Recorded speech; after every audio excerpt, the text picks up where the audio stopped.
ओम नमो भगवते वासुदेवाय। तीसरा अध्याय गजेंद्र के द्वारा भगवान की स्तुति और उसका संकट से मुक्त होना। श्री सुखदेव जी कहते हैं, परीक्षित, अपनी बुद्धि से ऐसा निश्चय करके गजेंद्र ने अपने मन को हृदय में एकाग्र किया और फिर पूर्व जन्म में सीखे हुए श्रेष्ठ स्तोत्र के द्वारा, उसके जप के द्वारा भगवान की स्तुति करने लगा। गजेंद्र ने कहा, जो जगत के मूल कारण हैं और सबके हृदय में पुरुष के रूप में विराजमान हैं एवं समस्त जगत के एकमात्र स्वामी हैं, जिनके कारण इस संसार में चेतनता का विस्तार होता है, उन भगवान को मैं नमस्कार करता हूँ, प्रेम से उनका ध्यान करता हूँ। यह संसार उन्हीं में स्थित है, उन्हीं की सत्ता से प्रतीत हो रहा है। वे ही इसमें व्याप्त हो रहे हैं और स्वयं वे ही इसके रूप में प्रकट हो रहे हैं। यह सब होने पर भी वे इस संसार और इसके कारण प्रकृति से सर्वथा परे हैं। उन स्वयं प्रकाश, स्वयं सिद्ध, सत्तात्मक भगवान की मैं शरण ग्रहण करता हूँ। यह विश्व प्रपंच उन्हीं की माया से उनमें अध्यस्त है। यह कभी प्रतीत होता है तो कभी नहीं, परंतु उनकी दृष्टि ज्यों की त्यों एक सी रहती है। वे इसके साक्षी हैं और उन दोनों को ही देखते रहते हैं। वे सबके मूल हैं और अपने मूल भी वही हैं, कोई दूसरा उनका कारण नहीं है। वे ही समस्त कार्य और कारणों से अतीत प्रभु मेरी रक्षा करें। प्रलय के समय लोक, लोकपाल और इन सब के कारण संपूर्ण रूप से नष्ट हो जाते हैं। उस समय केवल अत्यंत घना और गहरा अंधकार ही अंधकार रहता है, परंतु अनंत परमात्मा उससे सर्वथा परे विराजमान रहते हैं। वे ही प्रभु मेरी रक्षा करें। उनकी लीलाओं का रहस्य जानना बहुत ही कठिन है। वे नट की भांति अनेकों वेश धारण करते हैं। उनके वास्तविक स्वरूप को न तो देवता जानते हैं और न ऋषि ही। फिर दूसरा ऐसा कौन प्राणी है जो वहाँ तक जा सके और उसका वर्णन कर सके।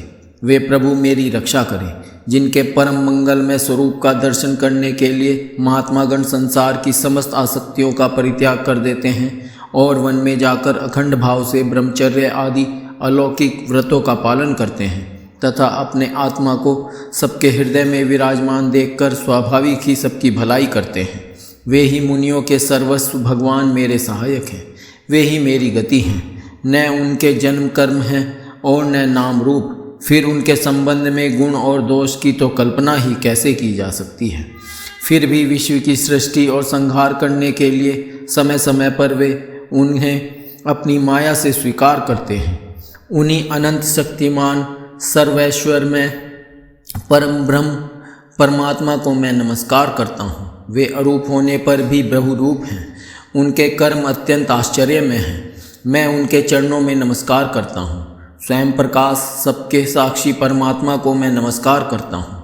जो मन, वाणी और चित्त से अत्यंत दूर हैं, उन परमात्मा को मैं नमस्कार करता हूँ। विवेकी पुरुष कर्म संन्यास अथवा कर्म समर्पण के द्वारा अपना अंतःकरण शुद्ध करके जिन्हें प्राप्त करते हैं तथा जो स्वयं तो नित्य मुक्त परमानंद एवं ज्ञान स्वरूप हैं ही, दूसरों को कैवल्य मुक्ति देने की सामर्थ्य भी केवल उन्हीं में है, उन प्रभु को मैं नमस्कार करता हूँ। जो सत्व, रज, तम इन तीन गुणों को धर्म स्वीकार करके क्रमशः शांत, घोर और मूढ़ अवस्था भी धारण करते हैं, उन भेद रहित संभाव से स्थित एवं ज्ञान धन प्रभु को मैं बार बार नमस्कार करता हूँ। आप सबके स्वामी, समस्त क्षेत्रों के एकमात्र ज्ञाता एवं सर्वसाक्षी हैं। आपको मैं नमस्कार करता हूँ। आप स्वयं ही अपने कारण हैं। पुरुष और मूल प्रकृति के रूप में भी आप ही हैं। आपको मेरा बार बार नमस्कार। आप समस्त इंद्रिय और उनके विषयों के दृष्टा हैं, समस्त प्रतीतियों के आधार हैं। अहंकार आदि छाया रूप असत वस्तुओं के द्वारा आपका ही अस्तित्व प्रकट होता है। समस्त वस्तुओं की सत्ता के रूप में भी केवल आप ही भास रहे हैं। मैं आपको नमस्कार करता हूँ। आप सबके मूल कारण हैं। आपका कोई कारण नहीं है तथा कारण होने पर भी आप में विकार या परिणाम नहीं होता, इसलिए आप अनोखे कारण हैं। आपको मेरा बार बार नमस्कार। जैसे समस्त नदी, झरने आदि का परम आश्रय समुद्र है, वैसे ही आप समस्त वेद और शास्त्रों के परम तात्पर्य हैं। आप मोक्ष स्वरूप हैं और समस्त संत आपकी ही शरण ग्रहण करते हैं। अतः आपको मैं नमस्कार करता हूँ। जैसे यज्ञ के काष्ठ अरणी में अग्नि गुप्त रहती है, वैसे ही आपने अपनी ज्ञान को गुणों की माया से ढक रखा है। गुणों में क्षोभ होने पर उनके द्वारा विविध प्रकार की सृष्टि रचना का आप संकल्प करते हैं। जो लोग कर्म संन्यास अथवा कर्म समर्पण के द्वारा आत्मतत्व की भावना करके वेद शास्त्रों से ऊपर उठ जाते हैं, उनके आत्मा के रूप में आप स्वयं ही प्रकाशित हो जाते हैं। आपको मैं नमस्कार करता हूँ।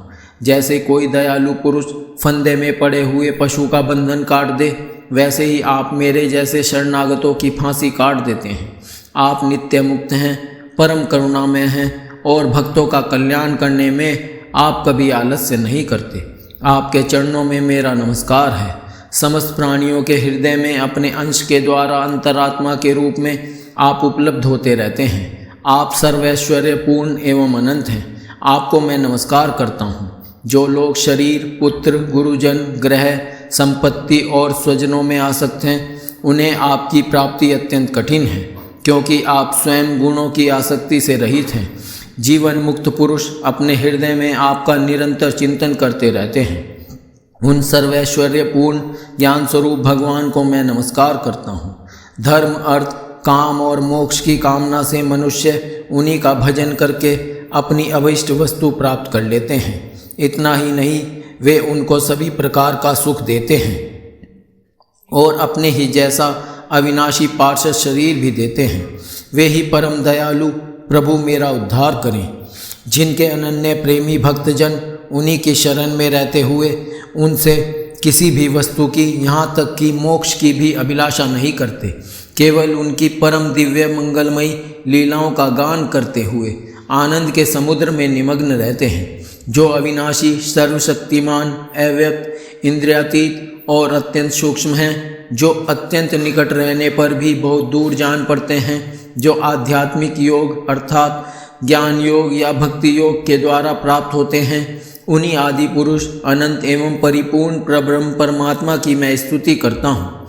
जिनकी अत्यंत छोटी कला से अनेकों नाम रूप के भेदभाव से युक्त ब्रह्मा आदि देवता, वेद और चराचर लोकों की सृष्टि हुई है।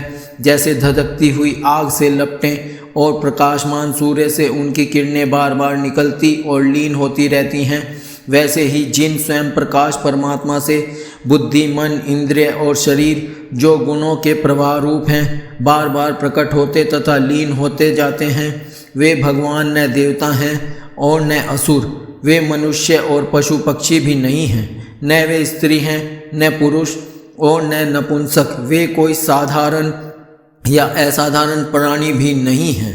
न वे गुण हैं और न कर्म, न कार्य हैं और न तो कारण ही। सबका निषेध हो जाने पर जो कुछ बच रहता है वही उनका स्वरूप है तथा वे ही सब कुछ हैं। वे ही परमात्मा मेरे उद्धार के लिए प्रकट हों। मैं जीना नहीं चाहता। यह हाथी की योनि बाहर और भीतर सब ओर से अज्ञान रूप आवरण के द्वारा ढकी हुई है। इसको रखकर करना ही क्या है। मैं तो आत्म प्रकाश को ढकने वाले उस अज्ञान रूप आवरण से छूटना चाहता हूँ, जो काल क्रम से अपने आप नहीं छूट सकता, जो केवल भगवत कृपा अथवा तत्वज्ञान के द्वारा ही नष्ट होता है। इसलिए मैं उन परब्रह्म परमात्मा की शरण में हूँ, जो विश्व रहित होने पर भी विश्व के रचयिता और विश्व स्वरूप हैं। साथ ही जो विश्व की अंतरात्मा के रूप में विश्व रूप सामग्री से क्रीड़ा भी करते रहते हैं, उन अजन्मा परम पद स्वरूप ब्रह्मा को मैं नमस्कार करता हूँ। योगी लोग योग के द्वारा कर्म वासना और कर्मफल को भस्म करके अपने योग शुद्ध हृदय में जिन योगेश्वर भगवान का साक्षात्कार करते हैं, उन प्रभु को मैं नमस्कार करता हूँ। प्रभु, आपकी तीन शक्तियाँ सत्व, रज और तम के रागादि वेग असह्य हैं। समस्त इंद्रियों और मन के विषयों के रूप में भी आप ही प्रतीत हो रहे हैं। इसलिए जिनकी इंद्रियां वश में नहीं हैं, वे तो आपकी प्राप्ति का मार्ग भी नहीं पा सकते।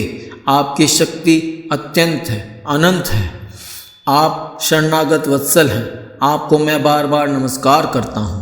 आपकी माया अहम बुद्धि से आत्मा का स्वरूप ढक गया है। इसी से यह जीव अपने स्वरूप को नहीं जान पाता। आपकी महिमा अपार है। उन सर्वशक्तिमान एवं माधुर्य निधि भगवान की मैं शरण हूँ। श्री सुखदेव जी कहते हैं, परीक्षित, गजेंद्र ने बिना किसी भेदभाव के निर्विशेष रूप से भगवान की स्तुति की थी। इसलिए भिन्न भिन्न नाम और रूप को अपना स्वरूप मानने वाले ब्रह्मा आदि देवता उसकी रक्षा करने के लिए नहीं आए।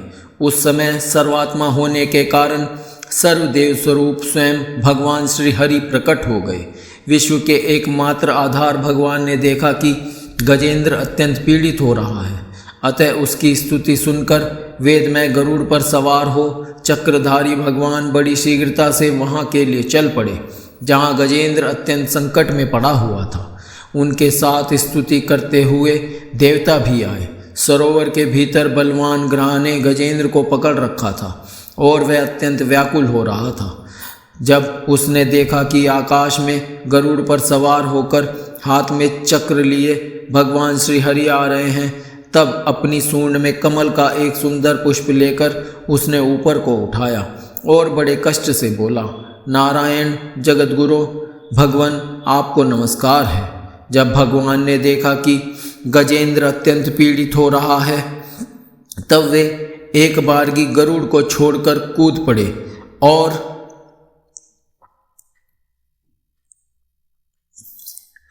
कृपा करके गजेंद्र के साथ ही ग्रह को भी बड़ी शीघ्रता से सरोवर से बाहर निकाल लाए। फिर सब देवताओं के सामने ही भगवान श्री हरि ने चक्र से ग्रह का मुंह फाड़ डाला और गजेंद्र को छुड़ा लिया।